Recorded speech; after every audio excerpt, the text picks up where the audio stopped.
আলাইকুম সবাইকে, আশা করি সবাই ভালো আছেন। নিশ্চয়ই আপনারা জানেন যে আমি বঙ্গ ওটিটি প্ল্যাটফর্মে একটা শো হোস্ট করি, যে শোটার নাম বঙ্গ ইপিএল পালস, এবং সাপ্তাহিক ভিত্তিতে শুধুমাত্র প্রিমিয়ার লিগকে ফোকাস করে এই শোটা আমি হোস্ট করি। এবং এই শোর ইতিমধ্যে অনেকগুলো এপিসোড অবশ্য বের হয়ে গেছে। যারা দেখেননি আপনারা বঙ্গ ওটিটিতে গিয়ে বঙ্গর ইউটিউব চ্যানেলটাও যেতে পারেন, কিংবা বঙ্গ ওটিটির যেই অ্যাপটা রয়েছে সেখানে গিয়ে আপনারা শোগুলো দেখে আসতে পারেন। সেখানে প্রিমিয়ার লিগ নিয়ে সাপ্তাহিক একটা আয়োজন আমাদের থাকে। বাট আমি ভাবছিলাম যে আমার নিজের পার্সোনাল চ্যানেলে কিছু ইনফরমেশন আপনাদের সঙ্গে শেয়ার করি, কিছু মতামত শেয়ার করি ইংলিশ প্রিমিয়ার লিগ নিয়ে। সেই বিষয়টা নিয়েই আসলে আজকে একটা অ্যাটেম্প্ট নিচ্ছি আমি। বেসিক্যালি সামনের যে গেম উইকটা রয়েছে, গেম উইক 27, খুবই ইম্পর্টেন্ট একটা গেম উইক, কারণ হাতে আর খুব বেশি গেম উইকস বাকি নেই। সব মিলিয়ে ওই আর্সেনাল এবং উলস বাদে বাকি সবগুলো দলেরই মাত্র 12টা করে ম্যাচ বাকি রয়েছে। তারপরে আমরা পেয়ে যাব এবারের প্রিমিয়ার লিগের চ্যাম্পিয়ন কে হতে যাচ্ছে, এবং টপ 4-এ কারা শেষ করতে যাচ্ছে, রেলিগেটেড কারা হবে, সব কিছু আমরা জেনে যাব। সো সেটার আগে গেম উইক 27-এর যে প্রত্যেকটা ম্যাচ আছে সেইটার একটা প্রেডিকশন আপনাদের সঙ্গে শেয়ার করতে চাই। পরবর্তীতে মিলিয়ে দেখব গেম উইকটা শেষ হলে যে প্রেডিকশনগুলো কতটুকু মিলেছে। ওভারঅল আমরা যদি চিন্তা করে দেখি, গেম উইক 27-এর যে ম্যাচগুলো রয়েছে 10টা ম্যাচ, সেই পুরো ম্যাচটাই আসলে reverse fixture of game week 12। সেই গেম উইক 12-এ যারা হোমে খেলেছিল তারা হচ্ছে গেম উইক 27-এ অ্যাওয়েতে খেলছে, তবে ম্যাচগুলো একই, এক্স্যাক্টলি একই। আমরা প্রথম ম্যাচটা দিয়ে যাই, যেটা আর্লি কিক অফ রয়েছে আগামীকাল, ভিলা ভার্সেস লিডস। এই ম্যাচটায় 2-1 গোলে অ্যাস্টন ভিলা জিতেছিল গেম উইক 12-এ লিডসের বিরুদ্ধে, এবং সেখানে মর্গান রজার্স দুটো গোল দিয়েছিলেন। এই ম্যাচটায় আমার কাছে মনে হয় যে অ্যাস্টন ভিলা তারা জিতবে। তারা অ্যাওয়েতে যদিও খেলছে লিডসের এগেনস্টে, বাট আমার কাছে মনে হয় রিসেন্ট সময় তারা যে ফর্মে আছে সেটার বেসিসে তাদের 2-0 গোলে জিতার কথা। সো অ্যাস্টন ভিলা 2, লিডস 0, এই হচ্ছে আমার প্রেডিকশন। পরবর্তী ম্যাচ যেখানে ব্রেন্টফোর্ড এবং ব্রাইটন একে অপরের মুখোমুখি হবে, দ্য ডাবল বিজ, যারা আসলে অন্যান্য বড় কন্টেন্ডারদেরকে খুবই বিরক্ত করে। বেশ ভালো ফুটবল তারা খেলেছে এই সিজনে এখনো পর্যন্ত।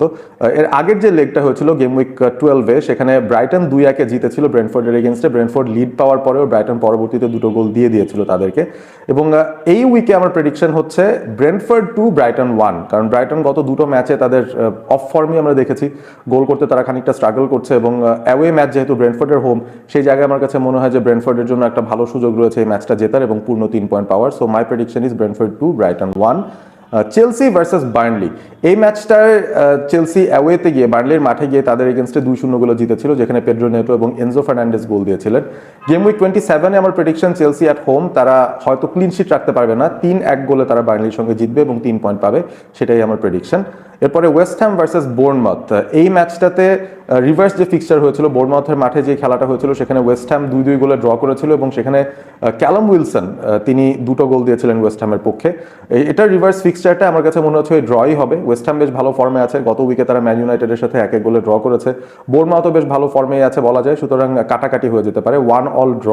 আমি ওয়েস্ট হ্যাম ভার্সেস বোর্নমাউথের প্রেডিকশনটা দিচ্ছি সেখানে। Manchester city versus Newcastle United, previous যে ফিক্সচারটা হয়েছিল সেটা খুব টেস্টি একটা ফিক্সচার হয়েছিল, এবং সেখানে নিউক্যাসল ইউনাইটেড ঘরের মাটিতে ম্যান সিটিকে হারিয়ে দিয়েছিল, 2-1 গোলে হারিয়েছিল, এবং সেখানে হার্ভি বার্নস তিনি 2 গোল দিয়েছিলেন। সো এই রিটার্ন ফিক্সচারে আমার কাছে মনে হচ্ছে ম্যান সিটি যেহেতু প্রেসারে আছে, তারা টাইটেলটা চেজ করছে, তারা আর্সেনালের কাছাকাছি যেতে চায়, তারা হয়তো 2 গোল দিবে। তবে নিউক্যাসল যে ফর্মে আছে, আমরা রিসেন্টলি তাদেরকে কিন্তু দেখেছি ইউসিএলেও তারা খুব ভালো একটা ফর্ম দেখিয়েছে। অ্যান্থনি গর্ডন তিনি 4টা গোল দিয়েছেন একটা ম্যাচে, যেটা কিনা একটা রেকর্ড। সো নিউক্যাসেলও গোল দেবে, এবং আমার কাছে মনে হয় যে এই ম্যাচের রেজাল্টটা শেষ হবে ম্যান সিটি 2, নিউক্যাসেল 2, এইভাবে।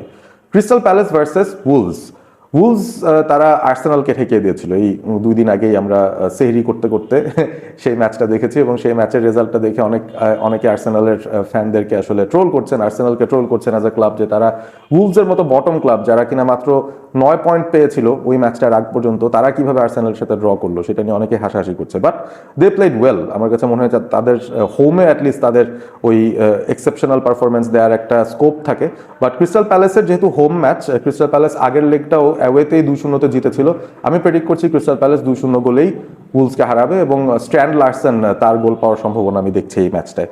নটিংহাম ফরেস্ট ভার্সেস লিভারপুল, এই ম্যাচটাও ইন্টারেস্টিং, কারণ ফরেস্ট লিভারপুলকে কম্প্রিহেন্সিভলি 3-0 গোলে হারিয়েছিল গেম উইক 12-এ, এবং রিটার্ন লেগে এসে লিভারপুল ফরেস্টের মাঠে তাদের সঙ্গে কি রেজাল্ট বের করবে সেটাই কিন্তু একটা কনফিউজিং ব্যাপার। আমি নিজেও একটু কনফিউজ যে এই ম্যাচের রেজাল্ট আসলে কেমন হতে পারে। 2 টিমই গোল দিবে এরকমই আমার মনে হচ্ছে, বাট লিভারপুল শেষ পর্যন্ত এজ আউট করতে পারে। নটিংহাম ফরেস্ট 1, লিভারপুল 2, এটা হচ্ছে আমার প্রেডিকশন।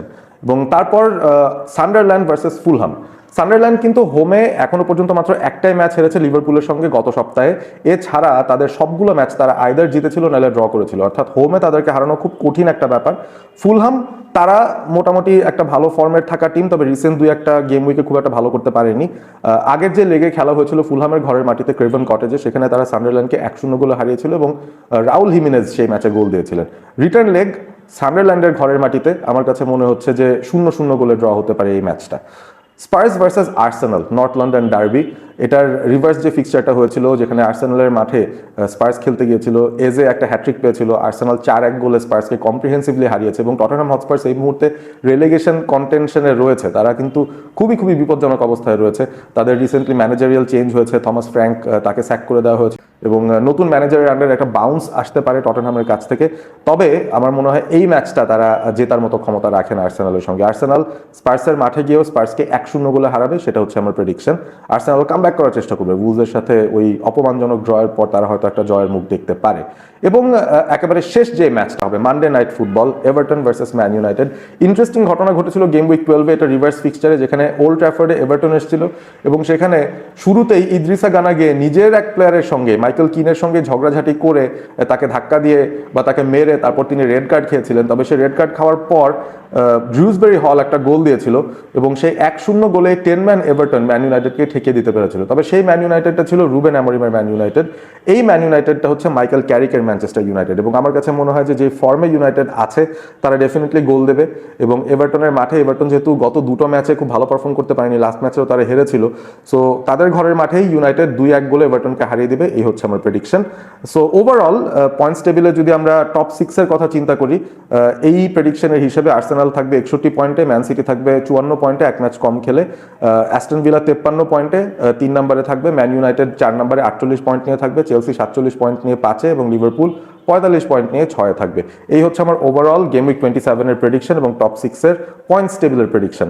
মিলে নিতে পারেন আপনাদের সঙ্গে কেমন মনে হচ্ছে প্রেডিকশনগুলোকে, এবং আপনাদের প্রেডিকশনগুলো আপনারা কমেন্ট করে জানিয়ে দিতে পারেন। এবং সেই সাথে গেম উইক 27-এ আপনারা কোনো সারপ্রাইজের অপেক্ষায় রয়েছেন কিনা সেটাও জানিয়ে দিতে পারেন। কারণ ম্যান সিটির ম্যাচটা নিউক্যাসলের সঙ্গে আমি ড্র এক্সপেক্ট করছি, আর্সেনালের স্পার্সের ম্যাচটা আর্সেনালের জয় আমি এক্সপেক্ট করছি। এটার রেজাল্টটা একটু এদিক সেদিক হয়ে গেলে কিন্তু আবার টাইটেল রেসটা অনেকটা ওপেন হয়ে যায়। দুটো দিন যদি হেরে যায়, অ্যাস্টন ভিলা যদি হেরে যায়, ম্যান ইউনাইটেড যদি জেতে, সেই ক্ষেত্রে ম্যান ইউনাইটেড একটুখানি গেইন করার সুযোগও পাচ্ছে, তারা আর একটু উপরে চলে যাওয়ার সুযোগ পাচ্ছে। সেই ব্যাপারগুলো কিন্তু ঘটতে পারে। Anything can happen in the premier league. আপনারা কমেন্ট করে জানাবেন আপনাদের মতামত। ভিডিওটি ভালো লেগে থাকলে অবশ্যই শেয়ার করবেন বন্ধুদের সঙ্গে এবং সেই সাথে সাবস্ক্রাইব করবেন অল স্পোর্ট এবিপি।